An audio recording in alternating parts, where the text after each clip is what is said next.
Our first item of business is to deliberate and act on the recommendation of award for the Raton Senior Citizens Library Conference Room Project. Mr. Berry?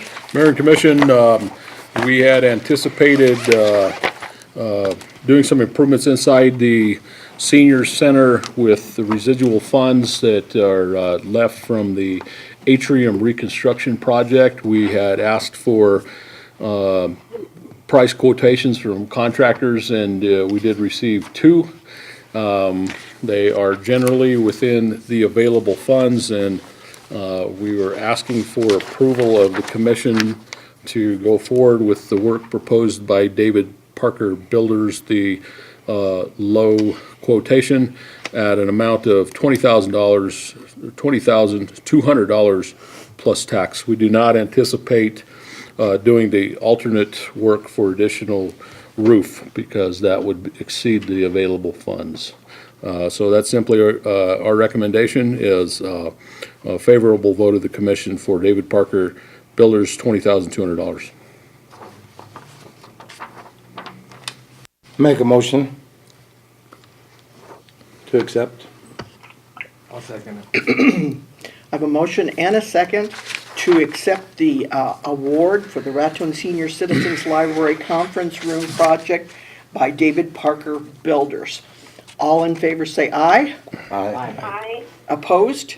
Motion passes. Deliberate and act on adding a new special revenue fund 229 for Schuler LEDA Digital Upgrade Grant. Mr. Berry? Mayor and Commission, I'll let Michael Ann cover the particulars of this for you, but to give you an overview, you'll remember that Secretary Barella, Secretary of New Mexico Economic Development Department, was in town some time ago and announced that there would be a $100,000 award through the LEDA program from New Mexico Economic Development to add digital film capability in the Schuler Theater. So it's been quite a process since that time to get prepared for the project, but we are at the point where the funds have actually been invoiced to economic development, and we anticipate going forward with design. I think the next big hurdle is putting the design proposal in front of the State Historic Preservation Office and getting their approval on that. So we have scheduled a meeting for Monday to begin that process, and what we particularly want to talk about tonight is the Special Revenue Fund, and I'll turn it over to our treasurer to discuss that. Mayor and Commission, typically whenever we add new funds to our budget, we do seek commission approval so that we can establish that new fund in our accounting system. So our special revenue funds are set up for that specific purpose when we have various grants that we want to track the revenue and expense separately. So this would be an additional grant under the special revenue, and we would set it up as a new number, Fund 229. I would make a motion that we set up a new special revenue fund 229 for the Schuler LEDA Digital Upgrade Grant. I'll second. Okay, we have a motion and a second to set up a new special revenue fund 229 for Schuler LEDA Digital Upgrade Grant. All in favor say aye. Aye. Aye. Opposed? Motion passes. Deliberate and act on Resolution 2016-23, Budget Adjustment Number 10, Fiscal Year 2016. Michael Ann? Mayor and Commission, this budget adjustment is a request to do a temporary transfer. As you've seen the past several months, we've had an outstanding reimbursement from the DFA E911 grant on some batteries for the server. This probably goes back to October, November at least. We're told by DFA that they're trying to figure out if they need to do a grant amendment or something else to release the funds. So rather than continue to wait, especially since we're getting close to the end of the fiscal year, DFA prefers that we do not have any deficit balances. So I've assured them that we would, with approval this evening, we could do a temporary transfer to cover this expense pending reimbursement to clear up the deficit that we currently have in that particular line item. We'll make a motion to approve resolution 2016-23, budget adjustment, 10/16/16. Second. We have a motion and a second to accept Resolution 2016-23, Budget Adjustment Number 10, Fiscal Year 2016. All in favor say aye. Aye. Aye. Opposed? Motion passes. Discuss and review fiscal year 2017 interim budget.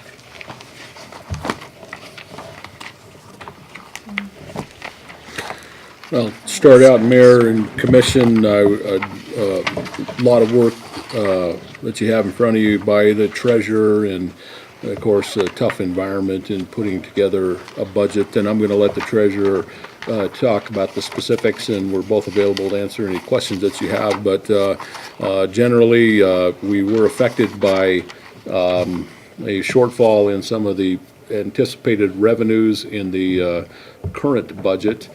And those are generally small cities assistance was received from the city of Raton by the state was less than what we had budgeted by about $90,000, as we talked about. We've had other things like franchise fees from utilities and residual funds from utilities that are going to be less than what we've seen before. So we do have a tight budget. Our treasurer has spent a lot of time really going through the budget and trying to reduce expenses along with our anticipated revenues. Generally, the thing that we concentrate on is gross receipts tax, and you can see from current financial statements that we're about 3% below budgeted revenues on gross receipts tax. But I think that by the end of this fiscal year, we'll be pretty close to budget. It is a seasonal thing that you see there, and I think we've gone through a couple of months where construction that generates some GRT is shut down, or we haven't seen that. Construction of McDonald's has been a factor in that, I think a large factor. So I think we'll see a little catch up on that. I don't think we'll be over budget. I don't think we'll see excessive funds, but I think we'll be close to budget. And we have budgeted essentially flat for GRT collections in the proposed budget. And we feel fairly confident in that. That's not really the concern that we have in the revenues. It's those other items that we talked about. So small cities assistance, we saw that check in March, I believe. And so we've got about 10 months that's what it's going to be. We may see, and we did budget down to, what we are seeing. Now, hopefully in next March, we see a much better distribution out of that. I think we're fairly conservative in what we estimated here, but during most of the fiscal year, we will not see that. The other things, there simply is not going to be a residual transfer from water utility, and the lower franchise fees, that's going to carry on is our expectation. So you see a budget written around that. I think that primarily, when you look at a pie chart that tells you how the budget is distributed among departments, you see that fire and police are the biggest components of that. And so we also have said that personnel expenses are a large part of our budget. I think about 70% are personnel related. So it's hard to reduce expenses and not look at personnel. One thing that we have done here is that we have budgeted in the current fiscal year for one less police officer. And that's something that we had to do to bring you a budget that would work. It is a draft. And we would encourage you to really look through this closely. And we have a little time. Michael Ann is going to talk about the schedule on the budget, but we have a little time to really discuss the elements that are in there. I think the other thing that I would bring up before I turn it over to our treasurer is my recommendation to you in the budget is a 1% across the board increase for city employees. That's basically cost of living, or it's a little less than cost of living. That's a recommendation to you. It will let you discuss and talk about and give direction to us. So now I'll let our treasurer get into some of the specifics and certainly answer any questions that you have. Okay, Mayor and Commission, as City Manager Barry stated, this is a draft, so it's our first draft. We do have several weeks to make adjustments as we see fit. We may need to make further adjustments depending on, I guess, what we see as far as gross receipts this month. But at our next meeting next week, we would hold one more public hearing. And then the second meeting of this month, we would bring the budget to you for final approval. And that would be our interim budget that would be due to DFA by June 1st. So we have about, I'd say, 2.5 weeks to really finalize this budget for submission by June 1st. The format is pretty much the same as in the past. You'll see on the second page, I did do a comparison for you so that you can compare what we're projecting for this fiscal year with last fiscal year. So that helps show kind of the various categories where I've made adjustments. And as City Manager Barry indicated, you'll see under the miscellaneous category where we've accounted for not receiving a residual payment from Waterworks and also the decrease in the small cities assistance. So those two items alone are probably close to $150,000 of revenue that we actually will not receive. We do have a few other categories. I did not adjust the Waterworks franchise line item. That won't be determined until the end of June, but we have received indication from Dan Campbell that that probably will be a little bit less as well. So that's probably one other item that we'll have to look at a little bit closer. I don't know if Dan can give me a more definitive figure prior to June 1st, or it's just something we probably would adjust with the final budget. You will see there in the middle, we're basing a flat projection for GRT, and we're basing that projection on these anticipated projects. So luckily for Raton, we are still anticipating about $16 million in projects for the next fiscal year, which include the remodel of the filter plant at about $2 million, the transfer station, a total of $750,000, the south interchange, probably about $5 million worth left on that project. It was originally about a $10 million project, most of which is coming in for this fiscal year, and then the balance probably next fiscal year. The county jail, I'm told that that project is moving forward. We will have some co-op, hopefully MAP and co-op projects. We have one for sure, and then also a legislative capital outlay grant that falls under street improvements. The depot project, we probably will have about $250,000 left to spend on that project. And then also the Beehive Assisted Living will be moving forward as well.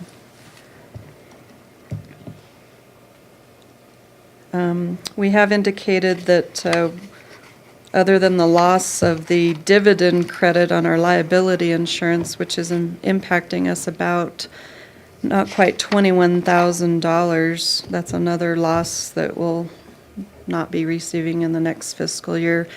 However, our insurance rates are not going up, so property tax, workers' comp, those will all remain the same. Based on the budgeted expenses in the general fund, Our estimated 1/12 reserve would be about 389,759. So as of our last financial report, our ending cash balance in the general fund was 1,168,160. So, I think we've done quite well. Definitely achieving a 2/12 reserve.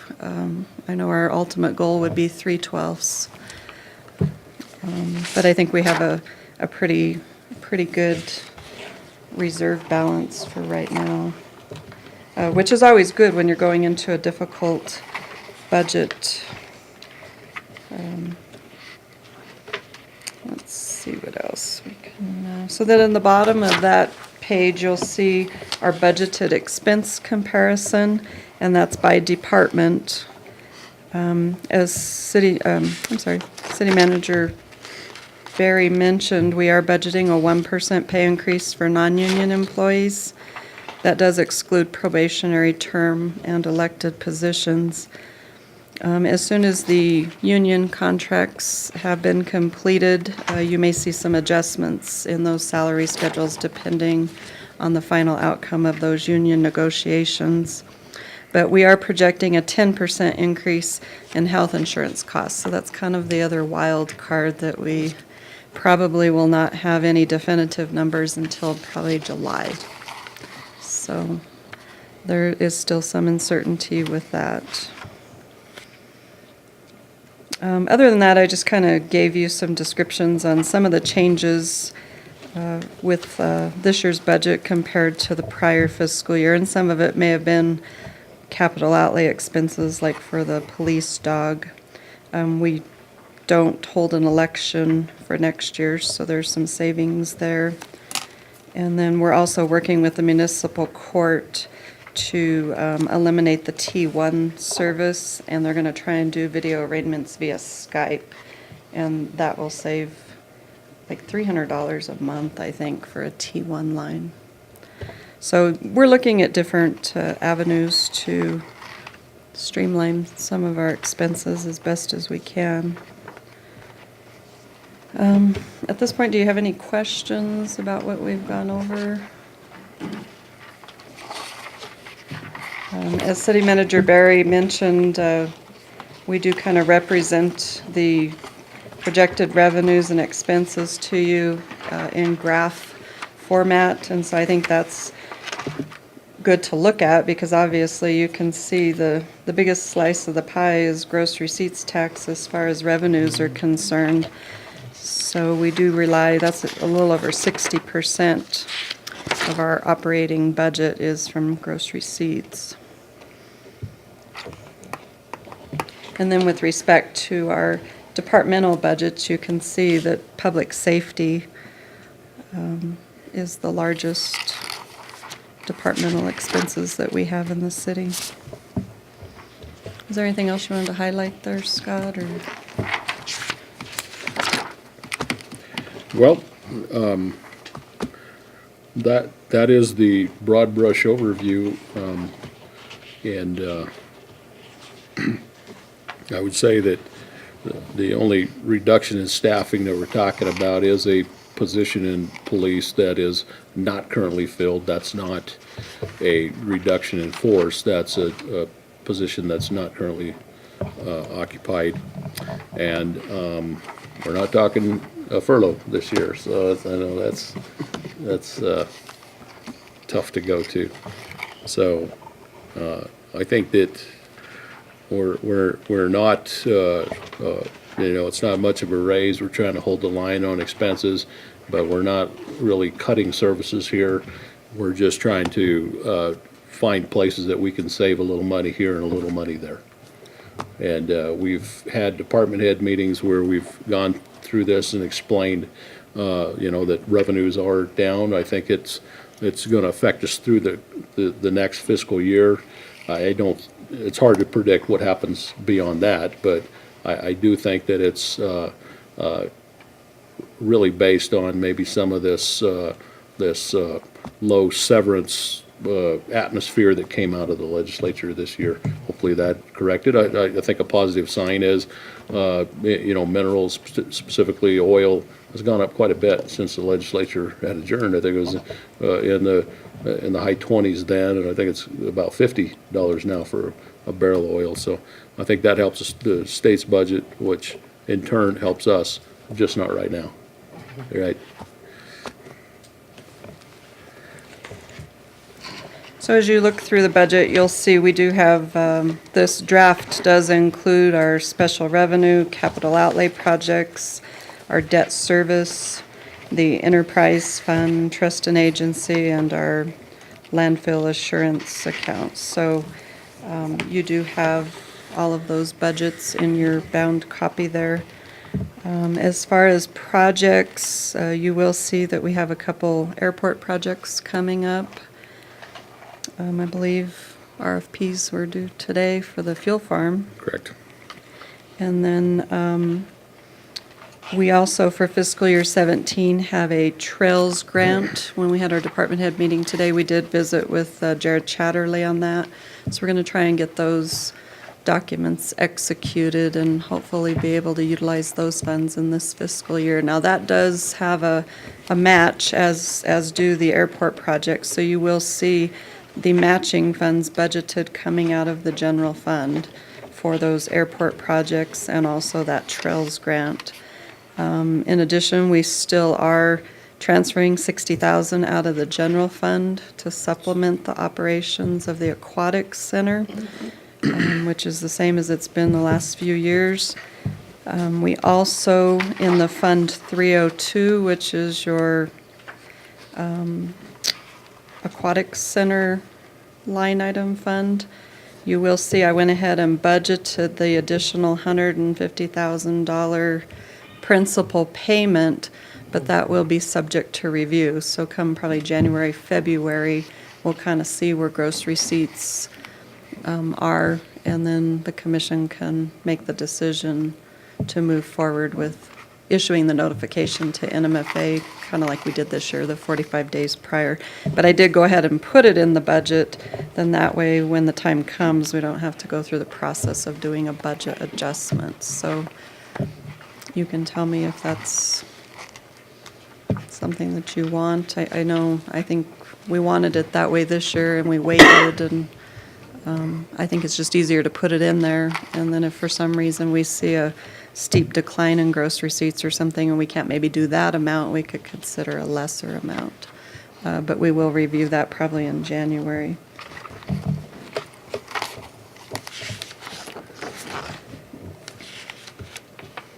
We're doing one extra principal payment a year, is that right?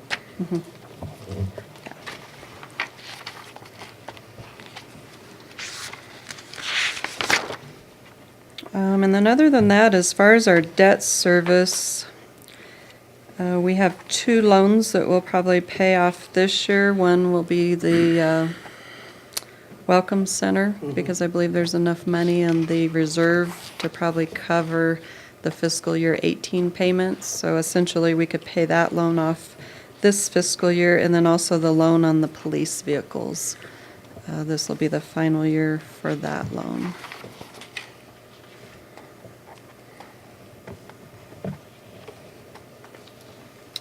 And I think that, when we complete that debt service, we'll be back getting direction, asking for direction from the commission about some renovations at the visitor center, convention center, and also we'll talk police vehicles. We have seen a real uptick in maintenance requirements on police vehicles because of some of the age of some of those. The 2 used vehicles that we put in the fleet, really happy with those. We found those, they weren't new, they were, at a significant discount to a new price, but those have worked out well for us. But we will be back talking to you about vehicles. It's something that we, talk about at a regular timing interval, so. And I would probably recommend that we include that in our legislative requests for next year when we do go to the legislature, we're not having a lot of luck with those legislative requests, but I think that that's going to become a priority for us, and we may see if there's a favorable review of a vehicle or two for our police. We'll use them to deliver hot meals for seniors. I seem to have luck with vehicles, so. Yeah, yeah. If they'll give them to you.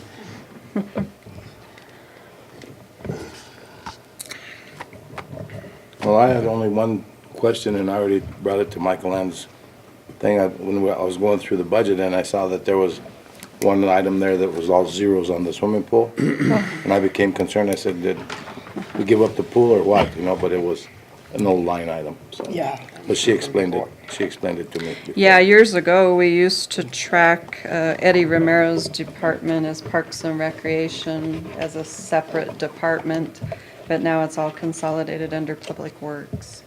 So they really don't have enough manpower to really be considered a separate department, so, yeah, Parks and Public Works is all consolidated under one. And then, of course, the Aquatic Center is all under Fund 203.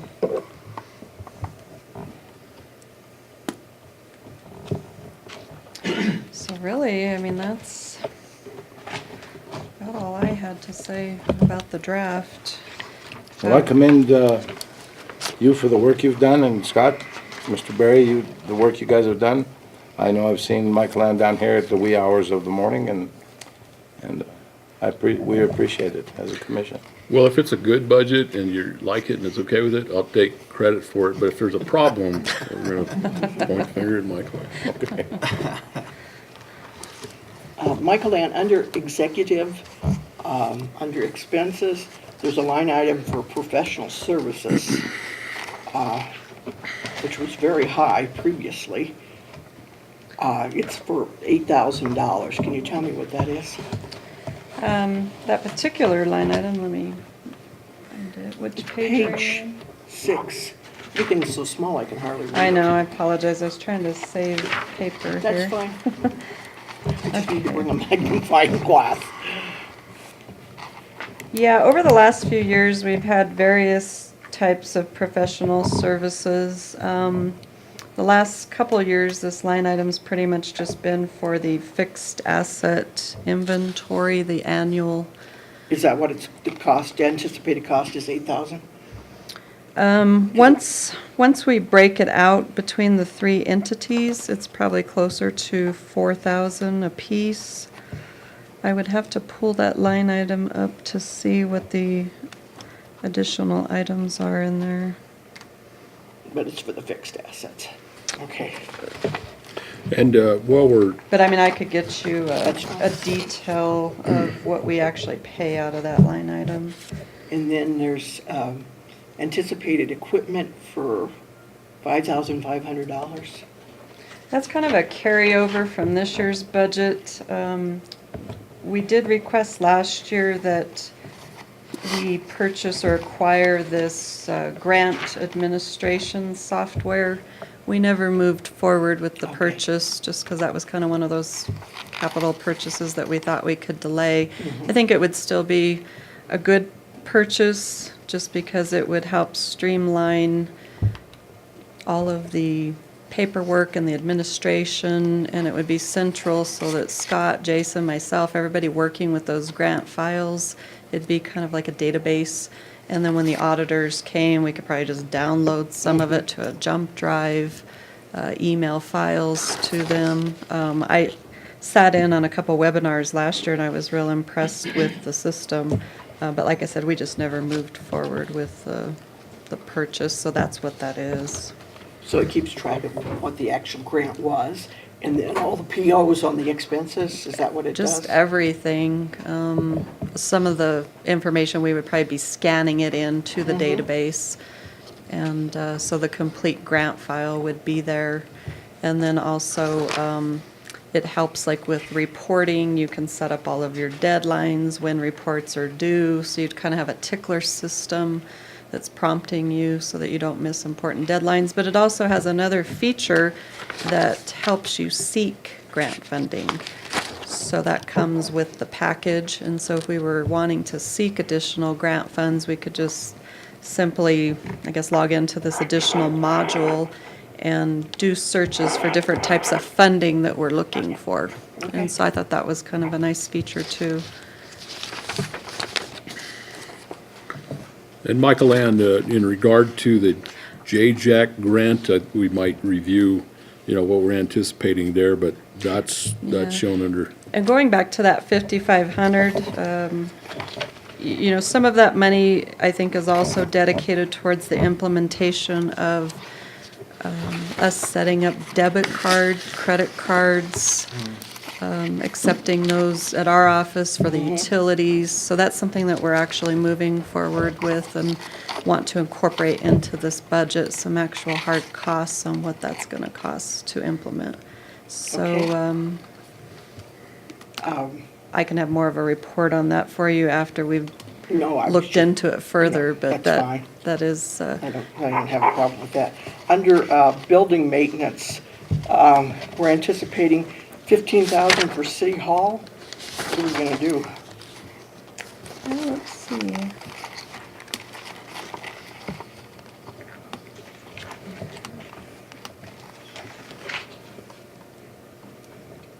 Yeah, it's on page 10.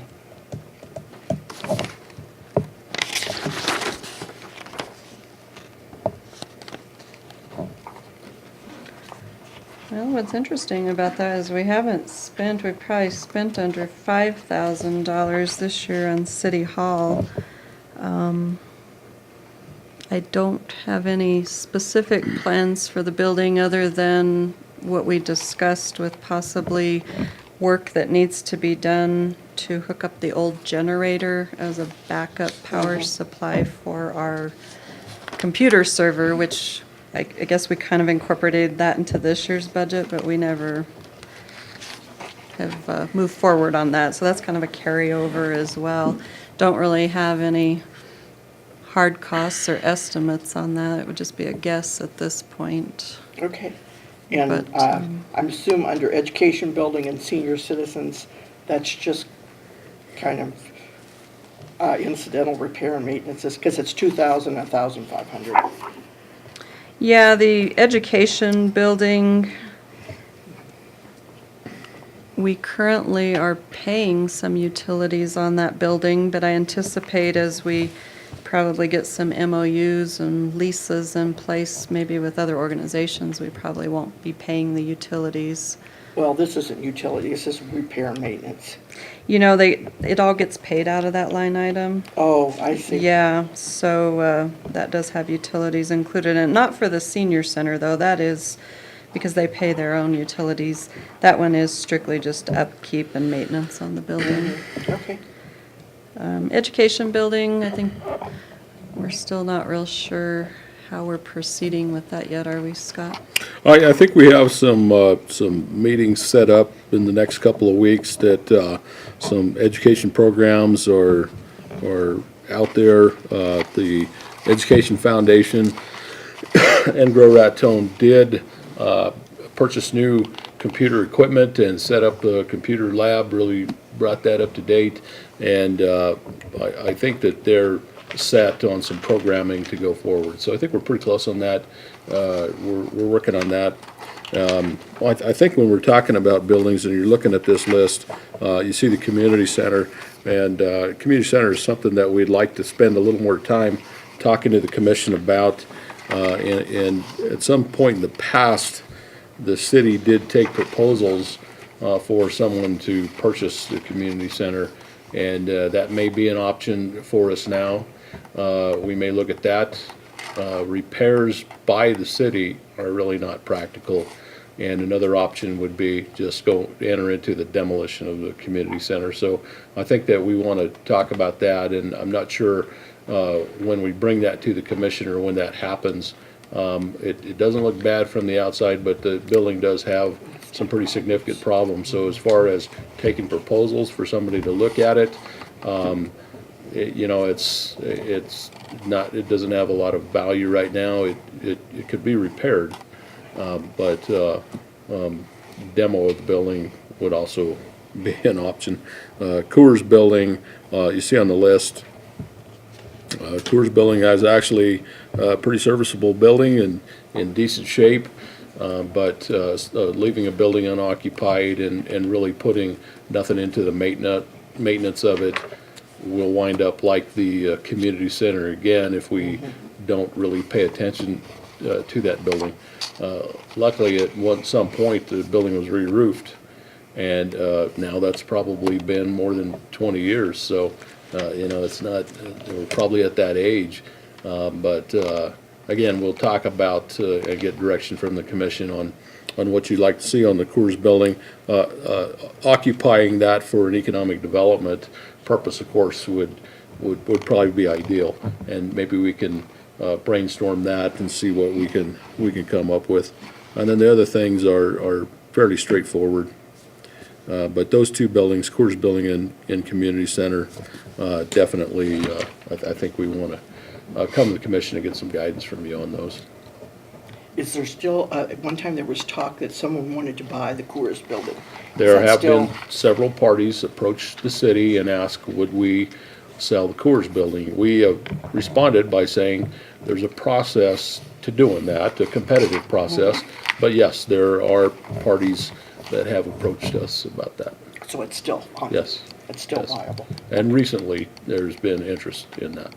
So Okay. that would definitely be an option. What utilities do we pay at the airport? They're on Springer Electric, So we pay the electric? Yeah. Yes. And is there, do we pay any natural gas heat? Anything, just electric? I'm thinking it's all electric. Most of that's the runway lighting. The only thing we would heat out there is the terminal. It's a relatively small building, and I'm not sure if that's propane or if it is electric heat. But we don't heat anything else out there, and so it's all electrical. It's all Lights lighting. and the resident Right. and all Yeah. that other stuff. Right.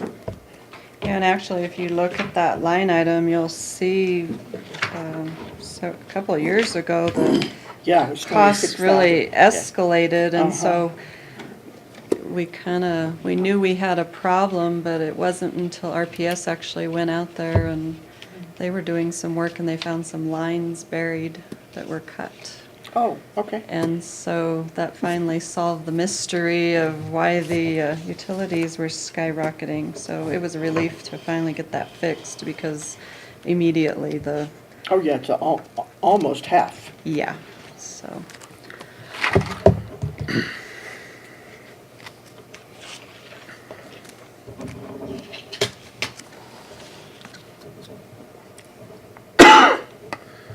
And, while we're on the subject of the airport, as the treasurer had stated, we did receive proposals today, closed at 4 o'clock today, for replacement of the last remaining fuel tank. We had replaced the big tanks. This is a 2,000-gallon tank that's on the apron.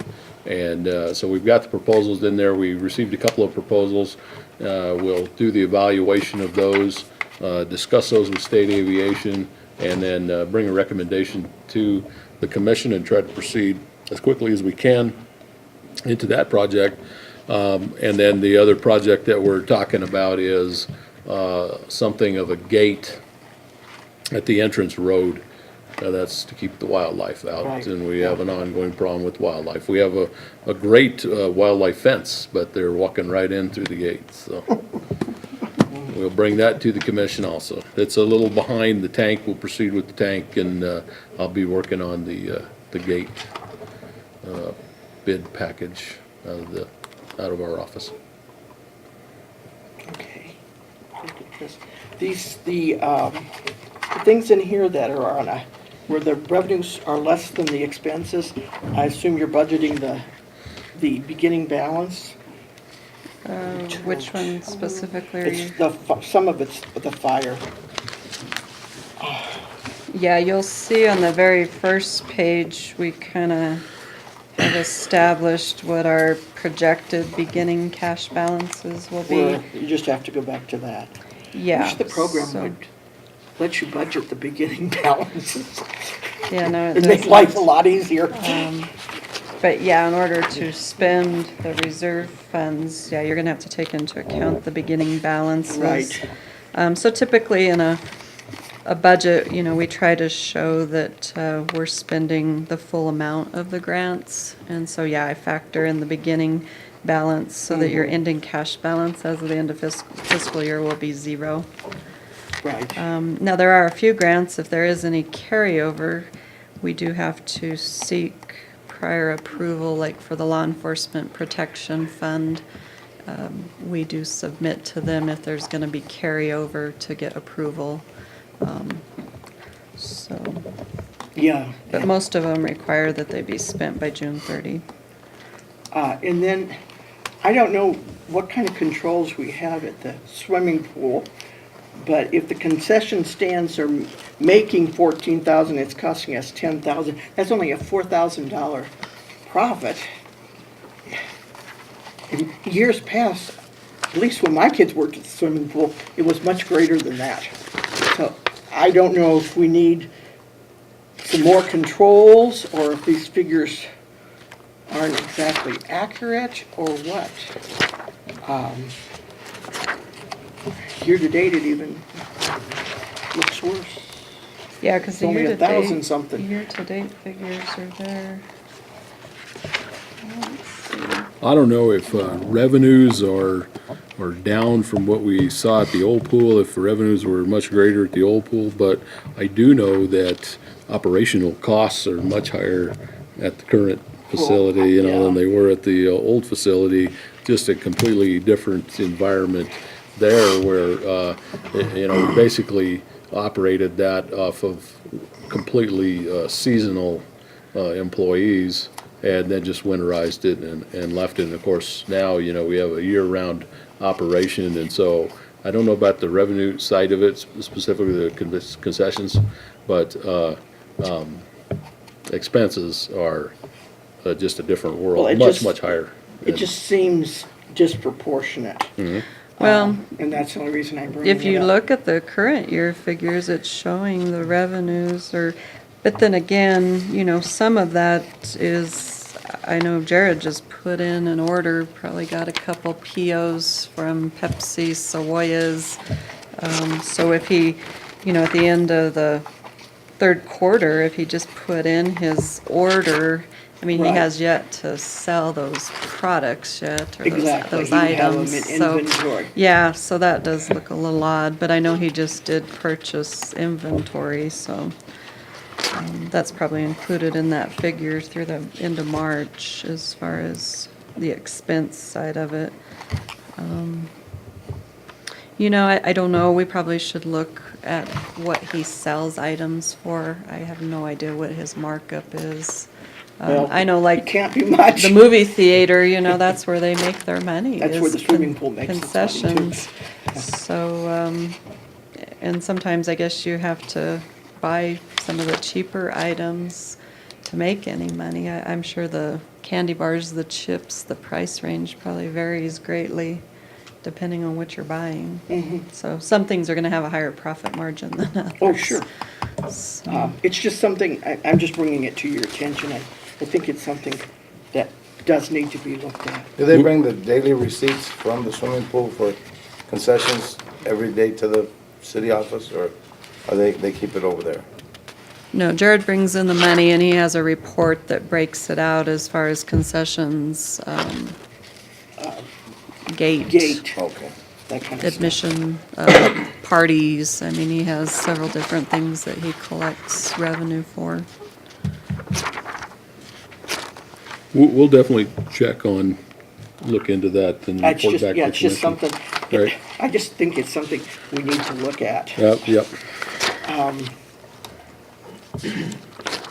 Under lodger's tax, we don't have any transfer into the general fund, and we used to take a 10% administrative. I'm on page Which page? 46. Well, we're still, let me see.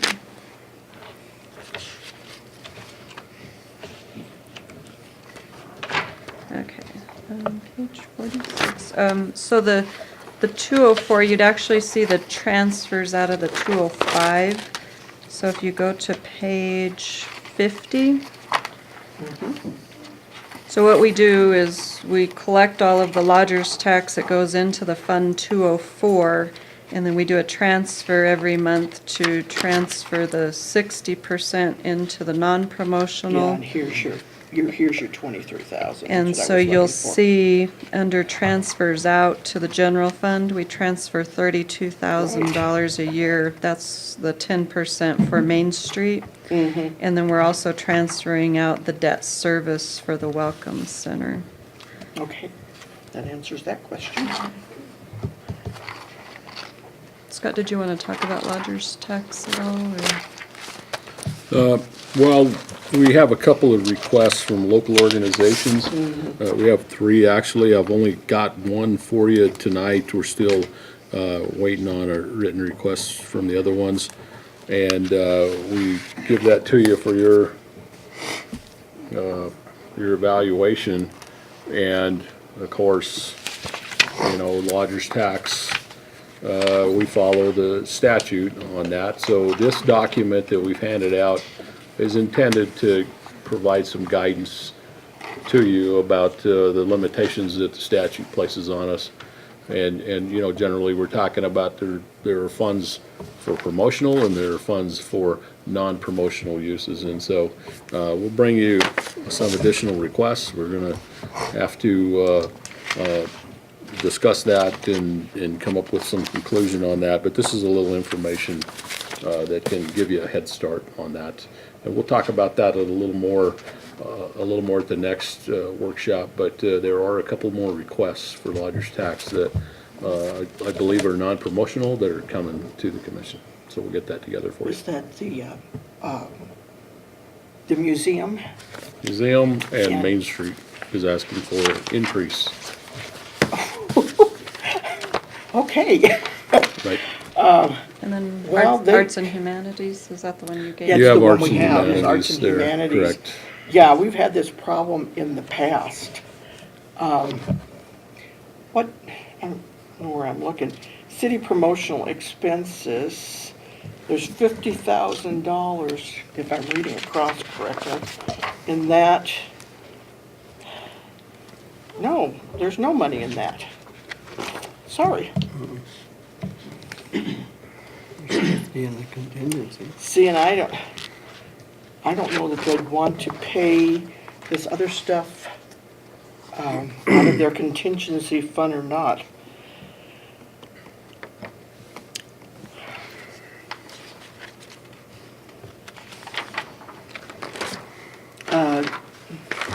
Do you know, Michael Ann, does the Arts and Humanities get money from lodger's tax for their advertising? You know, Trish. The Tricia arts and probably. humanities? Mm-hmm. You know, the past fiscal year and this fiscal year, they actually came to Lodgers Tax Board to request money on behalf of the city, and they've kind of done like a, basically they help us with magazine ads on behalf of the city of Raton. So I wouldn't say it's specific to their group. But it comes out of the print advertising line item? That comes out of promotional. Yes. But them and Main Street together kind of formed a campaign sort of thing for Raton, just to help us out with our ads and stuff like that. Now, I'll need to confirm it, but I really didn't make any changes to the lodger's tax budget. The lodger's tax board meets The third Wednesday of the month. the third Wednesday of this month, so they'll be kind of talking about their recommendations for the next budget. So they have not had those discussions yet. The only thing that I am pretty sure, but I'm going to put a question mark next to it, is the website. We had a 3-year payment schedule to Civics Plus on the website, and so I probably need to put a figure in there, but it would probably just be a smaller, maybe annual maintenance type fee. Nowhere near the 9,652. That was the final payment, I think, on the 3-year schedule. So I'll pull those contracts to try and see Yeah. what the costs will be on that If you- moving If you look forward. at the non-promotional, we've overspent, just on what we've anticipated on the repair and maintenance of our buildings, or buildings that have to do with tourism. Which ones are you looking at? I'm looking at non-promotional. Are you looking at the year-to-date expenses? No, I'm looking at the projected budget, the proposed budget.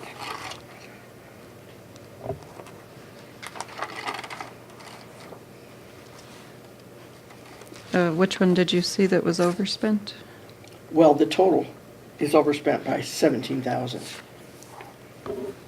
We're transferring from promotional 98,000. And then when you go down to your expenses, Well, we're projecting a beginning cash balance of 55,000 right, in that yeah, fund. I knew that's Yeah. why you had had that. Yeah. But I'm looking at this saying, there is no non-promotional money left to give anybody else money.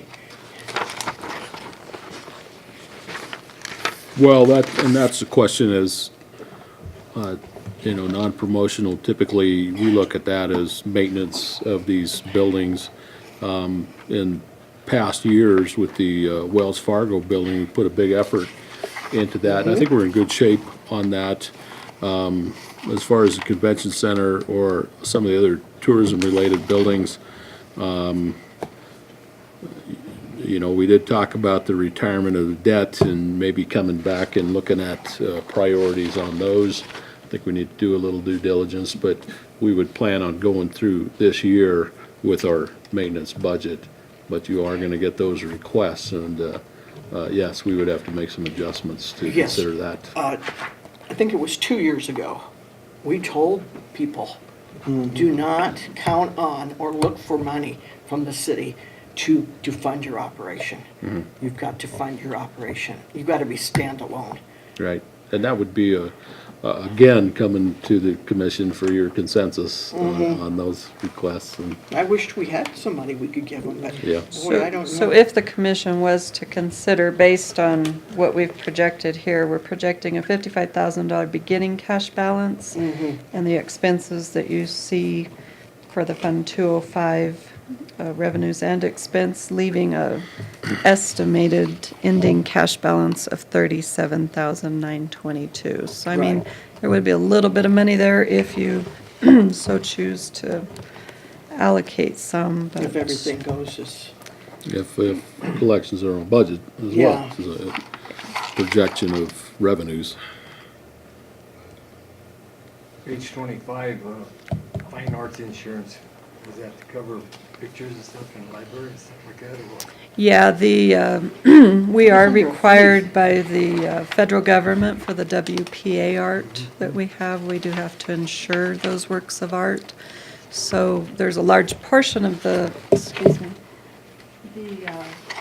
collection that has been appraised, and so we do insure those particular pieces at their appraised value. but there was fine arts insurance under streets or something. And that's for the World War II memorial. We also Oh, carry yes. insurance. Okay, I'm with you Yeah, now. for the bronze statue. Because I couldn't figure out why, but that makes sense. I don't know if they'll consider it, but since we have to administer the insurance program for all of the other entities, and sometimes it's a pain in the rear end, I am suggesting we charge them an administrative fee. The departments. You're talking RPS and water? RPS, Water Housing Authority. Oh, we can look at that. I don't know what would be fair, but 10% is what comes right off the top of my head. That might not be, that Well, might be too a big. lot of that will depend on whether or not we keep the current insurance, so Oh, oh, I don't know. I guess there's still a possibility that we have options that we could. Well, I think in regard to health insurance, we've budgeted a 10% increase, but we are looking at types of health insurance available to try to hold costs. So when you're talking about your cost, we can look at the benefit itself, what an out-of-pocket cost or what a deductible would be, and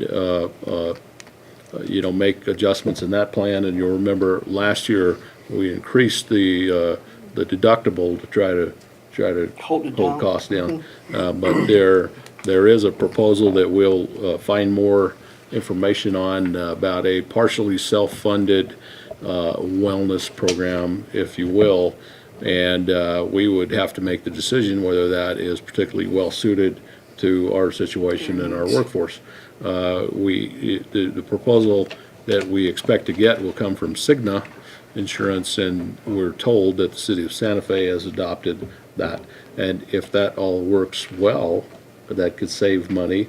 But the partially self-funded portion of that means that we're probably more at risk Yes, than we we would are be. with the conventional insurance. so would that be through the same broker?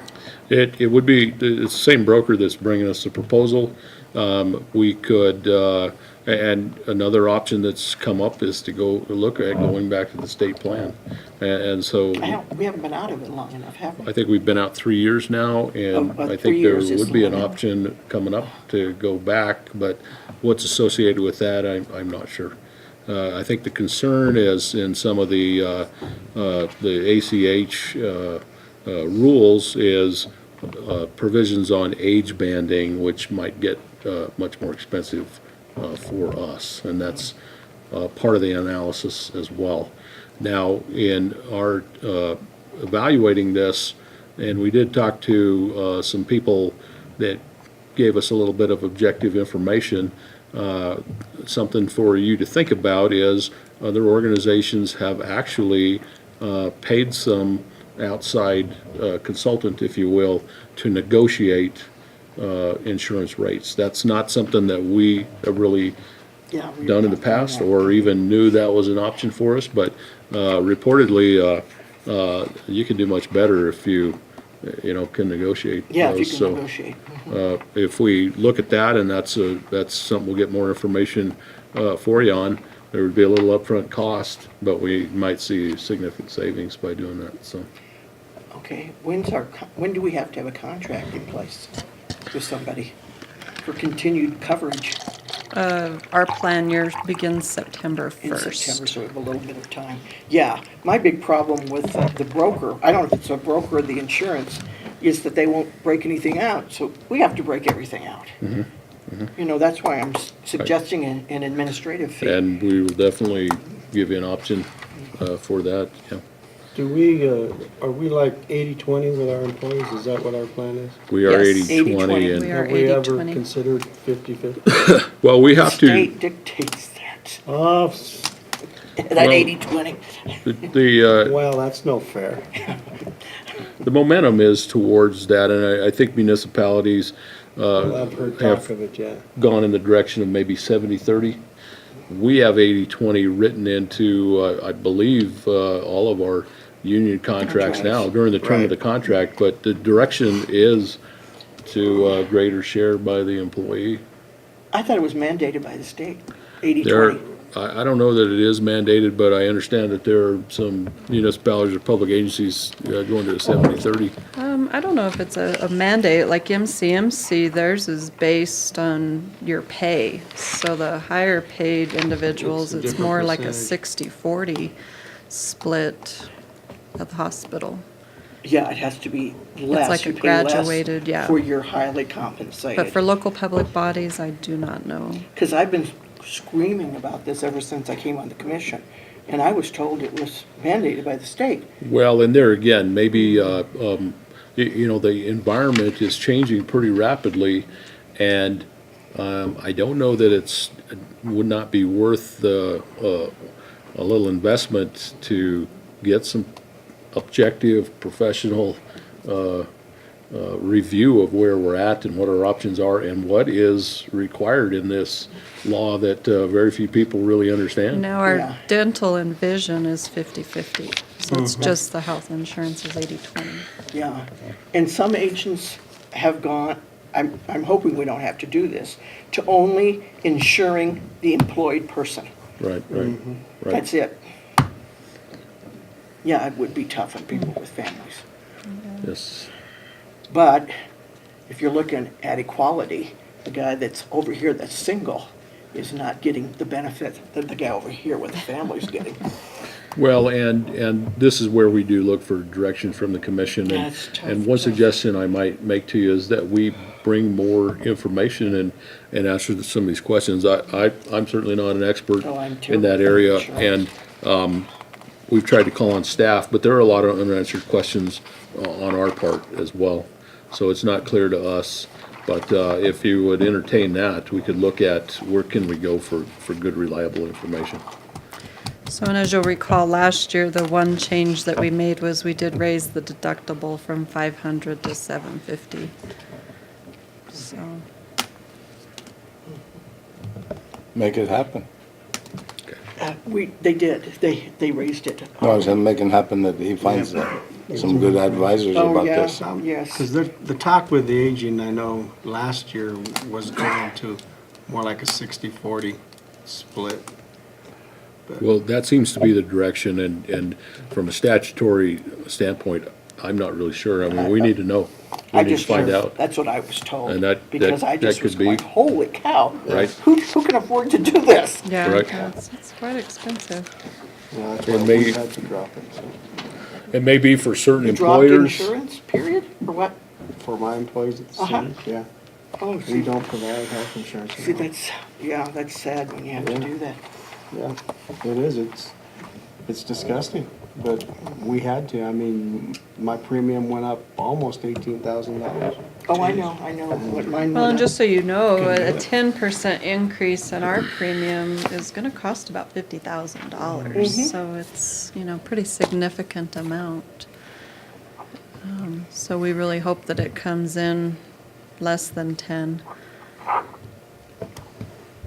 It's one of the strong benefits that we have been able to offer to our employees, and it helps us, recruit and retain employees, but it's very expensive. It's- And, yeah.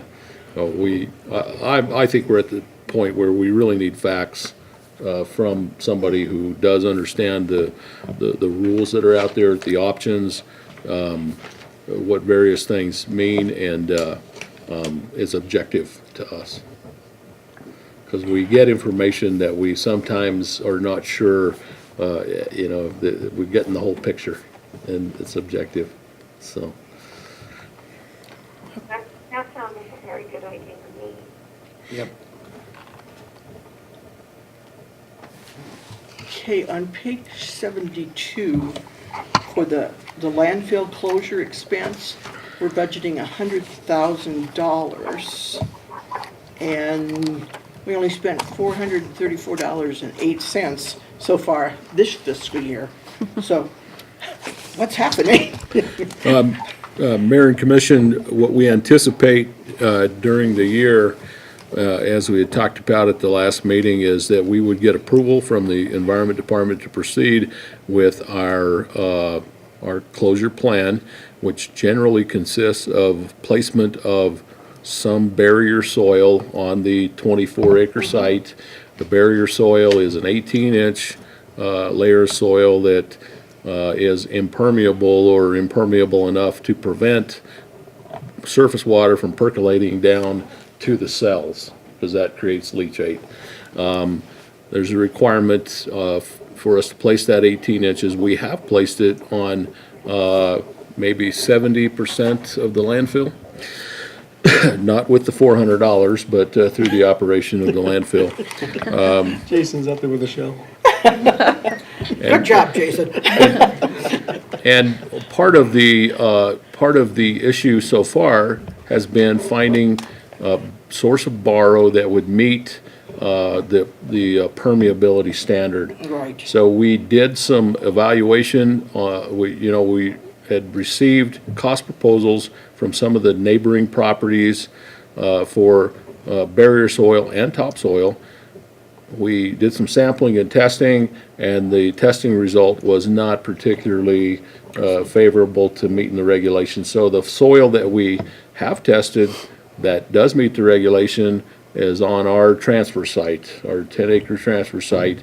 And to get this going, we've just proposed to the Environment Department that we would obtain the barrier soil at that site.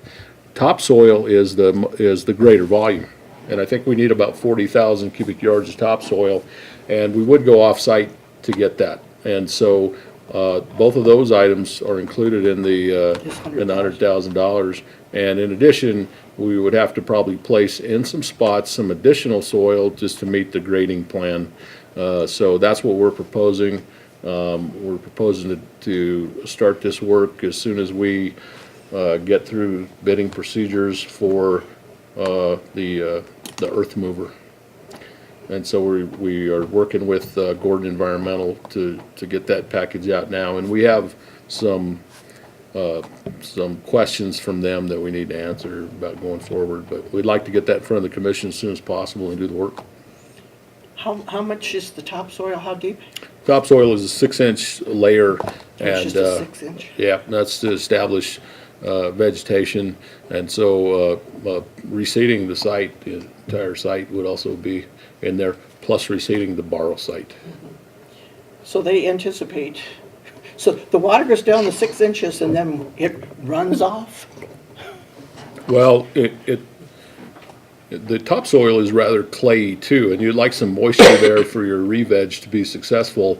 But I don't know that you have a great amount of percolation on the topsoil either. It's a little loamier, but I don't think you'd see the type of percolation that, you'd get that subflow going. But what we are concerned about the first couple of years is just erosion. When you get that big storm, most of it runs off.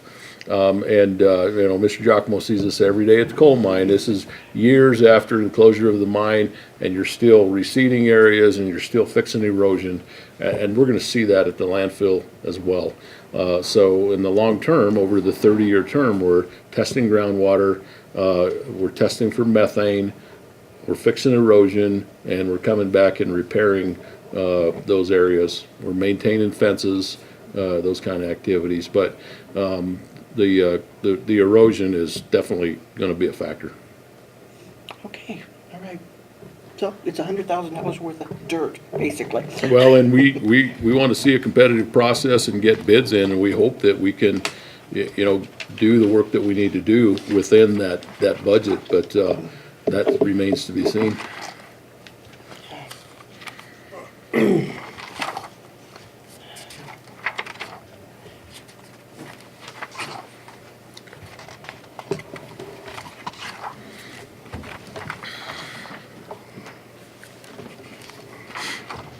And the $400, I believe, is probably for repairs to the fence during the term, or Yeah. and we bought materials, and our crew did the fence repairs.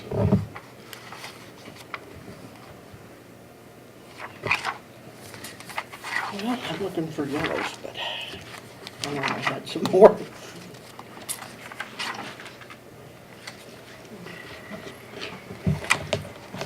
And I apologize, I didn't photocopy for you the amortization schedules for that's the all right. loans, but I mean, that will be in your The final. final one. Okay, on page 150, there's $550,000 for sanitation project. Is that that's the transfer station? Yeah, that's the estimated balance in On the loan the proceeds. loan proceeds. So it's more than just that, it's whatever else was in that, whatever else we decided to spend that money on.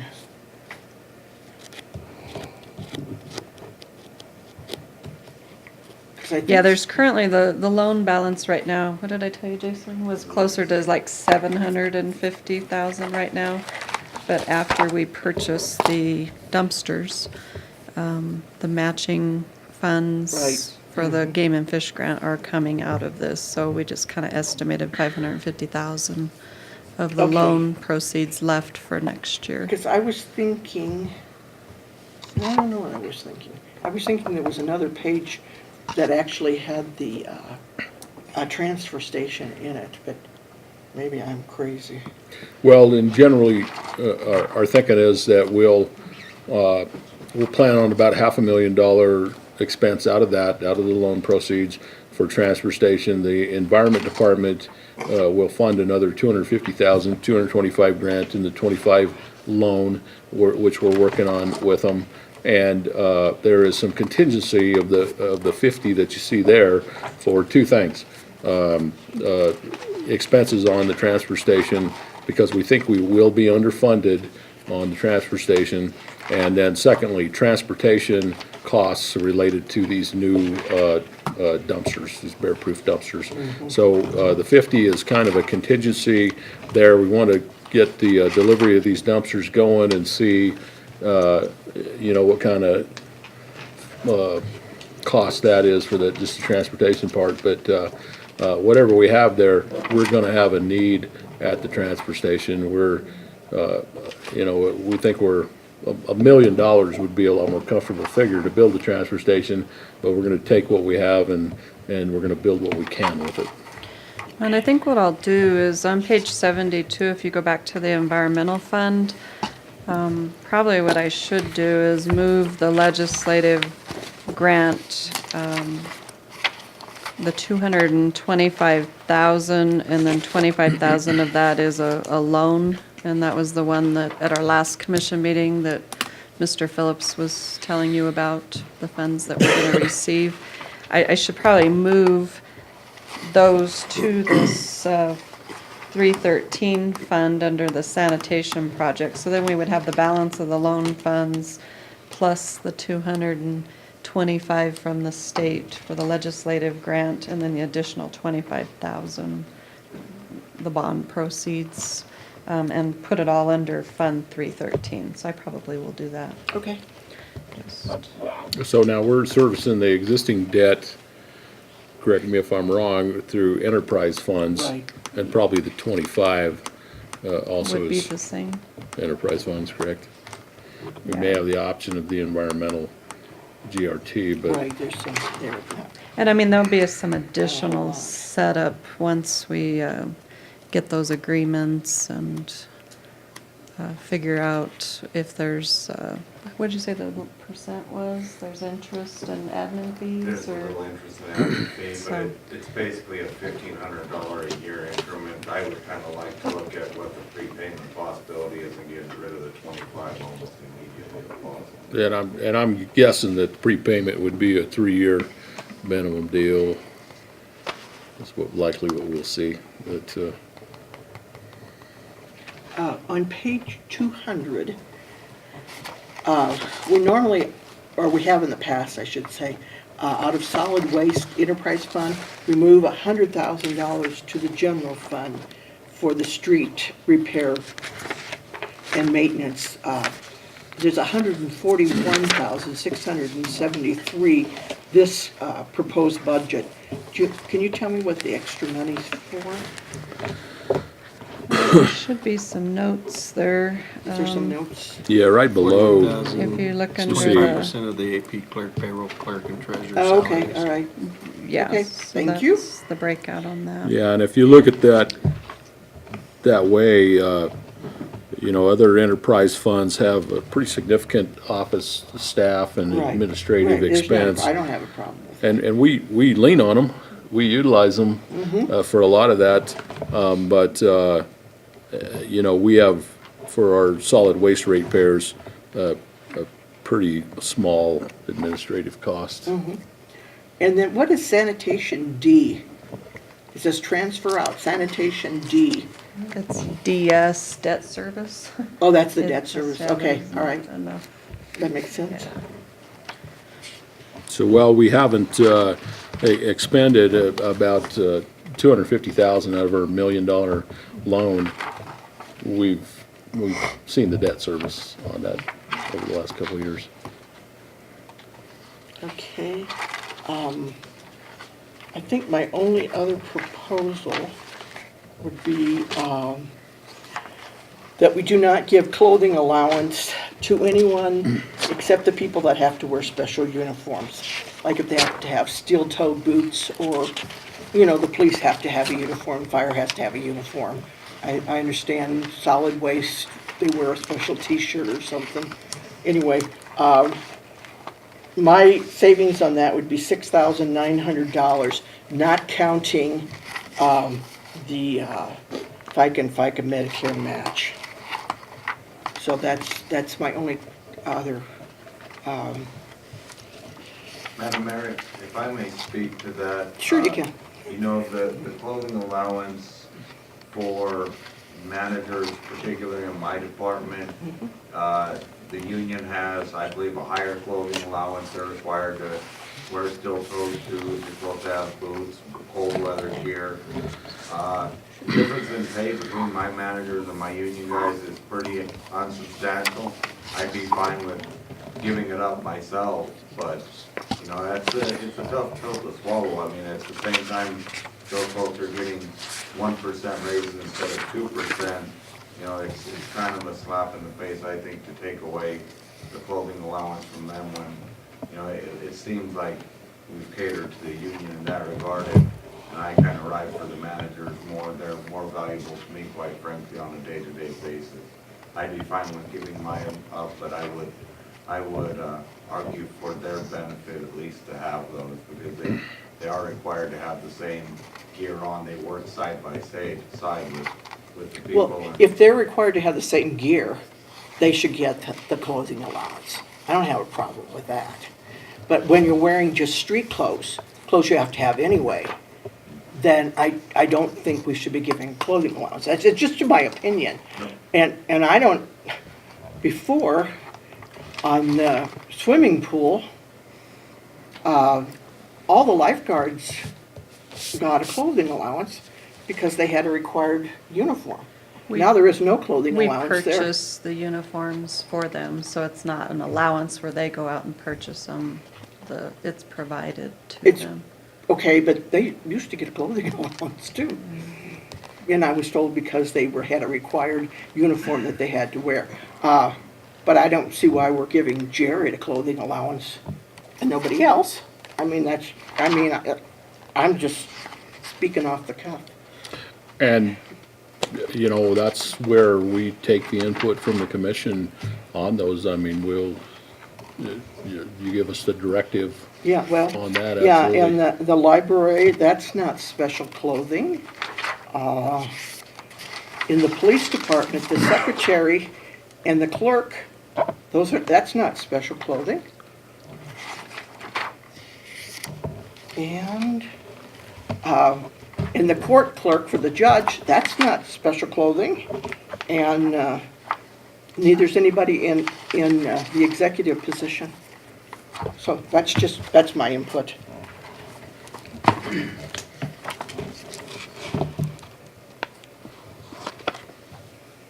I have a different opinion.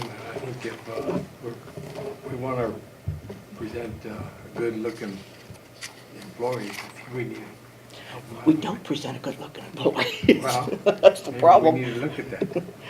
Well, there's two ways to manage this clothing allowance, and I think in the past, maybe the fire department has had kind of a commissary thing where the employee goes to the department and they issue the uniform. And of course, you can imagine police and fire, it's a lot stricter requirements on uniform, but, you know, let's say in public works, you know, we give the employee a check and ostensibly it's, you know, steel-toe boots and the clothing that's required to do the job. But we don't, I mean, we say, here's the check, and they may go buy those for the next year, or they may not, but, and you're right, there's not strictly a uniform requirement there. What we're particularly interested in is the safety protective equipment. And to be honest with you, we got some work to do there. So we've made an initiative on improving safety in all departments and had good cooperation on that, but we're not there yet. And so our use of this protective equipment is not ideal at this point. Well, currently, do the part-time, or the, what do you call the temporary, do they get a clothing allowance, for example? They don't? Temporary employees receive nothing, even full-time staff. We provide separately their safety equipment, their hard hat, their vest, their PPE, that doesn't come out of. That doesn't come out of the clothing allowance. huh? We're talking steel-toe boots, and there is, the thought that you would wear a city-branded shirt and jeans or whatever. Well, that's what I was but- leading up to is, I think it puts a bad image out that you see this guy with a T-shirt with holes in it, and he's representing the city. I like the idea that you have a professional-looking, Well, and most of those gentlemen are in the middle of a 2-year contract with a clothing allowance for those. I mean, this would be just the manager level guys that we could even really discuss it on. And their needs kind of vary. I mean, some of those are mechanics that have a different wardrobe set than, say, Ernie, who works outside 24/7. But Yeah, and I know we've had the discussion before, and to be honest with you, we don't have a lot of follow-up as far as presenting that professional appearance, to give you a return on your clothing allowance, that we're, really representing the city very well. We don't have a very good insurance that that's happening, and it's not, we wouldn't tell you that it is happening, it's not, and so. Because it's not a reimbursable program. In other words, you don't have to give a receipt and say, I bought these steel-toe boots for such and such a dollar. It's a set amount of money. Now, the they other, just receive a check, they don't have right. it is, standards. however, taxed as income. Like we used to at the I think mine, the just got a $100 check. allowance is more like $681 net. It For winds- example, in the post office, when they gave you the clothing allowance, like at the window, you had to buy this, and this. You couldn't get a Hawaiian shirt and a pair of sandals. You had to have hard leather shoes. You had to have a tie and a shirt, and they had to match. Of course, they came from the postal store too, which they made a killing on. Well, which the police and fire generally operate that The way. same way. But, take Public Works, for example, it doesn't work that way, and we don't do a lot of really checking on it. And maybe we should, and then, some places, probably in private industry, they use the uniform service. And I know there's pros and cons to that. You have a consistency of the uniform, but it's fairly costly. And I don't know if the uniform service, operates in Raton now, but I think at the coal mine, there was some of that. So that's what's happened. I'm not advocating for that, but that's in an effort to kind of standardize on the uniform. That's been an option in the past. But we're definitely looking for direction on that, how you want to go and what you want to see in the budget, and we will put it in there.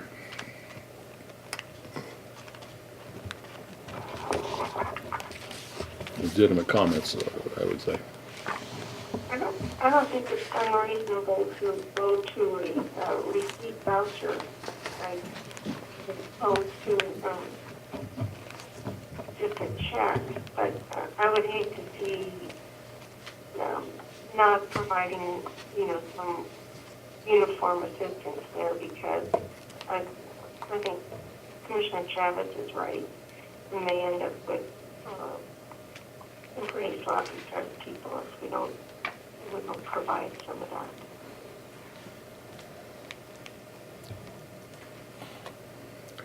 Well, and I'd really look for kind of a consensus of you all as what you would like to see put in this for next time, or if you want to defer till next time and do that then. But yeah, I would really look for, some kind of consensus on the commission of what you'd like us to come back with on that.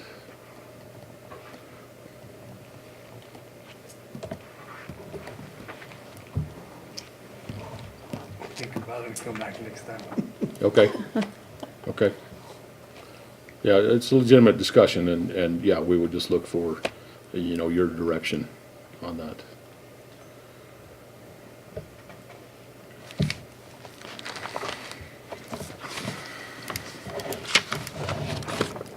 But we'll plan on bringing that back next time, which would be next Tuesday at a regular meeting. Sounds But, good. but we'll try to do a little more evaluation on the points that we have here and bring some numbers to the commission to look at. Okay.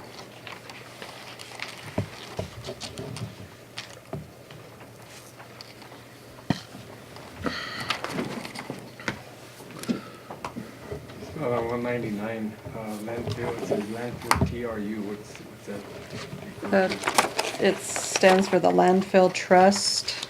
That's the monies that we put aside for the closure of the landfill. So what page were you on, I'm sorry? 199, isn't that what you said, John? Yeah,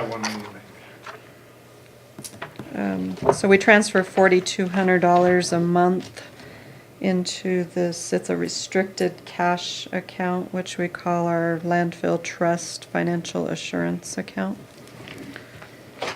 And that's strictly for the landfill closure. Yeah, there's just not enough space there to print the full. When are we able to draw out of that account? Well, the balance as of March 31st was $189,063. So there's a formula, and we were just talking about that earlier, that once they close the landfill, those figures will be adjusted. And so we may be able to recalculate that monthly transfer and request through the Environment Department a lesser amount to cover the 30 years of monitoring and some of the other expenses that the city manager was talking about, the erosion control. and- Right, okay. So- We close, and then we have 30 years to monitor, and the trust fund is to make sure we can do that. Yeah. But that's what that's what I was wondering when. There will when we be- get to a point where we can use that trust money. Yeah, there will be instead of- some level of financial assurance required for that entire know 30 state years. will. But when we get the soil, the earthwork done and the re-veg done, I think we will recalculate that. And what it's based on is a calculation that we provide to the Environment Department about what those costs are. And so it's the financial assurance is going to be whatever we prove to them and they accept. These are reasonable costs to make sure that the city of Raton fulfills their responsibilities on the landfill for the 30 years. So basically, it comes down to, periodic repairs on this, but generally sampling and testing groundwater and testing for methane. So I think that would be greatly reduced from what it is. And I don't know that the money we've accrued would really be freed up, but we could stop, contributing to that, I believe, when we get the bulk of the reclamation done. I think the water sampling alone is estimated to be 725,000 over the next 30 years. So, wow. The closure costs will drop, but that's gonna kind of be, I think, where the magic number is. And I think in the estimated, Go ahead. in the estimate of that, the earthwork and the work that we would do in year one is probably underestimated. It probably costs a little more than that estimate, very reasonable, but the monitoring costs are probably way overestimated. I think we can do that probably a lot more for a reasonable cost than is shown in our calculation. Yeah, and I don't have any problem with it. Yeah. My problem is we're paying into the trust. Right. And we're also paying the expense. That's right. So when do we get the trust money back? Well, I think it's incremental, so if we can complete a lot of this work, we'll recalculate, and it may free that up. But of course, the Environment Department has to be convinced of that, but like Jason said, it would be enough to ensure that we did 30 years worth of groundwater monitoring. Well, as you went along and continued to get better readings and everything, then, like you said, you wouldn't be having to transfer that much money into the fund and watch it, and as it gets cheaper, the further along you go towards the 30 years, Well, then at some time, all that money wouldn't be drawn into the trust fund, because the trust fund would be stable at that time. Well, if You you're would the think. Environment Department, you're gonna take a critical look at this, and so far, in about 15 years of groundwater monitoring, we have really not seen an adverse effect of having the landfill there. What we've seen is very poor quality groundwater to start with. Right. But we really haven't, you can't look at any of the testing and say, there's some adverse impact as a result of the landfill. But over 30 years, you can't really guarantee that that's gonna continue, and there won't be some impact from the landfill. So, you know, part of what they look at is not that we just go test twice a year.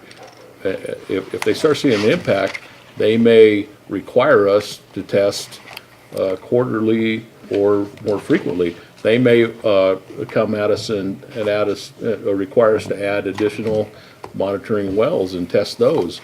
Or there could be an impact from the landfill that we see on groundwater, and then they're gonna ask us, how are you going to remediate that? So when we ask them to reduce this responsibility, that's what they're gonna think about is the worst case. What if Right. we start seeing impacts that we're not seeing right now? And you can't trust them to keep the same standards either, because you know how they've been, the environmentals going up further and causing more problems for all small communities. Right? Do we draw interest on that account? Okay. Yeah, I mean, we've earned almost $60 Woo! this year. Right on. So, not a lot of interest, but yeah.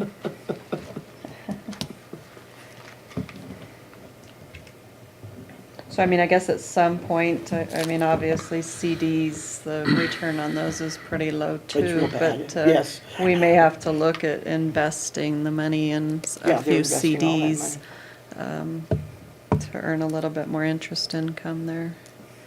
It was nice when CDs were earning about 5%. That Yeah, was but interest actually, rates were, yeah. I up there, too. mean, we were earning $20,000, $30,000 a year in interest, yeah, but the so. poor guy that was borrowing was paying on the nose.